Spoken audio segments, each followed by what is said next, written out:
Gauss के नियम का जो तीसरा अनुप्रयोग है, अनंत विस्तार की समतल आवेशित अचालक प्लेट के कारण किसी निकट बिंदु पर विद्युत क्षेत्र की तीव्रता ज्ञात करनी है।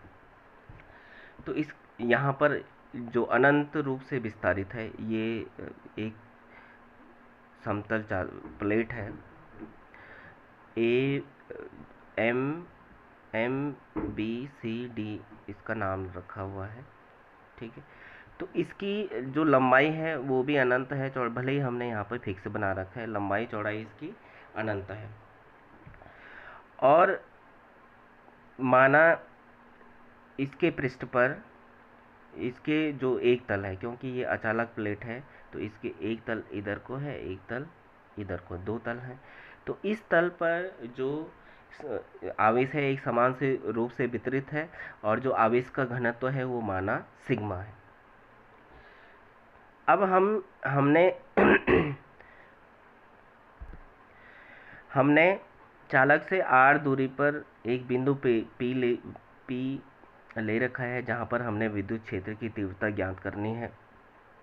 तो हम क्या करते हैं, यहाँ पर एक गाउसी पृष्ठ इस प्रकार से खींचते हैं कि जितना दूर P है उतना ही दूर हमने यहाँ पर बिंदु Q लिया, और एक बेलनाकार इस पृष्ठ इस प्रकार से खींचा कि P और बिंदु Q जो है उसके समतल पृष्ठ पर आ जाए, बेलन के समतल पृष्ठ, जो समतल जो ऊपरी वृत्ताकार पृष्ठ होते हैं वो समतल पृष्ठ, और इस प्रकार से हमने खींच दिया। तो जो चादर का ये वृत्ताकार हिस्सा, ये छोटा सा ये इस बेलन के अंदर आ जाएगा। तो अब बेलन के जो ये गाउसी पृष्ठ है इसके अंदर ये पृष्ठ आ गया, तो यानी जो गाउसी पृष्ठ है उसके अंदर जो आवेश हो जाएगा वो कितना हो जाएगा, वो क्योंकि एकांक क्षेत्रफल पर जो आवेश है वो सिग्मा मान रखा है, और माना ये ए क्षेत्रफल इसके अंदर आता है, इस पृष्ठ के अंदर आता है, तो ए क्षेत्रफल पर जो आवेश हो जाएगा वो ए इंटू सिग्मा। तो ये आवेश अभी बाद में काम आएगा। तो हमने बिंदु पी पर एक छोटा सा क्षेत्रफल ले लिया है, डी ए अल्पांश क्षेत्रफल, और इस क्षेत्रफल की दिशा जो इस समतल प्लेट के लंबवत बाहर की ओर होगी, यानी दाईं तरफ होगी, तो डी ए इधर होगा।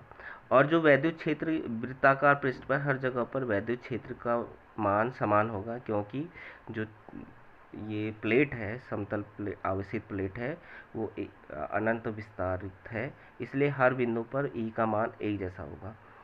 और यहाँ पर वेक्टर ई और वेक्टर डी ए के बीच का कोण 0 है। और वक्र पृष्ठ पर कोई बिंदु एम लेंगे तो वहाँ पर वैद्युत क्षेत्र तो इधर को है, और जो क्षेत्रफल सदिश है वो ऊपर की ओर है, यानी यहाँ पर वैद्युत क्षेत्र और जो क्षेत्रफल सदिश है उसके बीच का कोण 90 डिग्री होगा।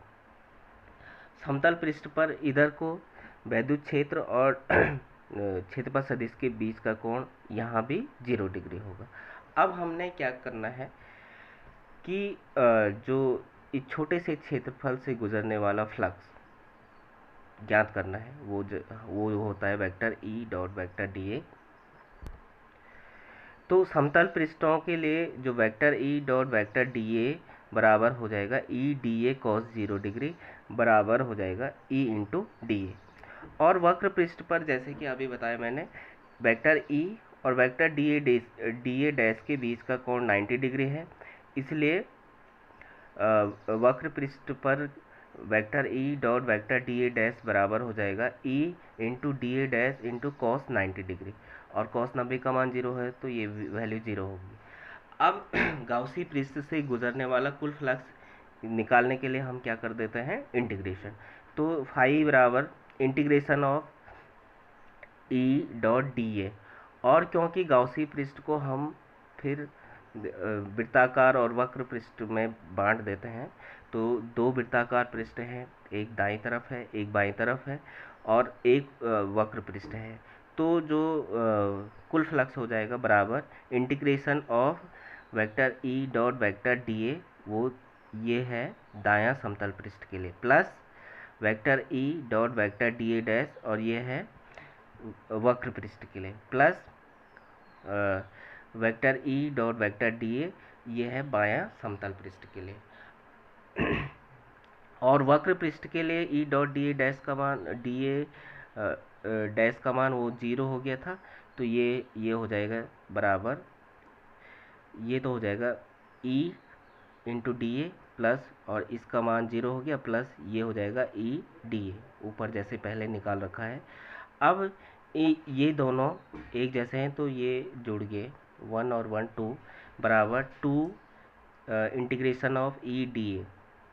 अब ई का मान समतल पृष्ठ पर हर जगह पे समान है, तो ई बाहर आ जाएगा इंटीग्रेशन, तो ये बराबर हो गया 2e integration of D A.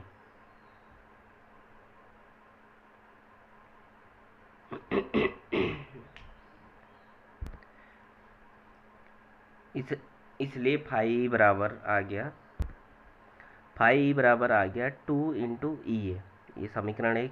अब गाउस के प्रमेय से फाई बराबर 1/ε0 और गाउसी पृष्ठ इंटू गाउसी पृष्ठ के भीतर स्थित कुल आवेश, और जैसे हमने अभी बताया कि गाउसी पृष्ठ के भीतर कुल आवेश ए सिग्मा है, तो ये हो जाएगा फाई बराबर 1/ε0 इंटू ए सिग्मा बराबर अंश में हो गया ए सिग्मा बटे ε0, ये समीकरण 2।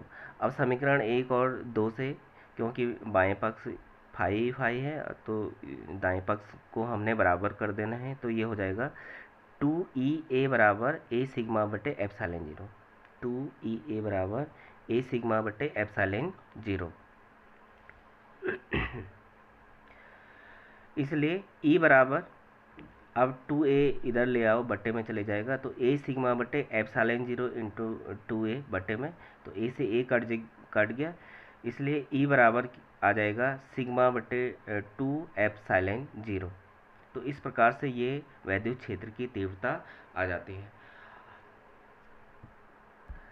अब यहाँ पर दो चीज़ें हैं, यदि चादर पर धनावेश हो तो वैद्युत क्षेत्र की तीव्रता चादर के लंबवत बाहर की ओर होगी, और यदि ऋण आवेश है तो वैद्युत क्षेत्र की तीव्रता चादर के लंबवत अंदर की ओर होगी।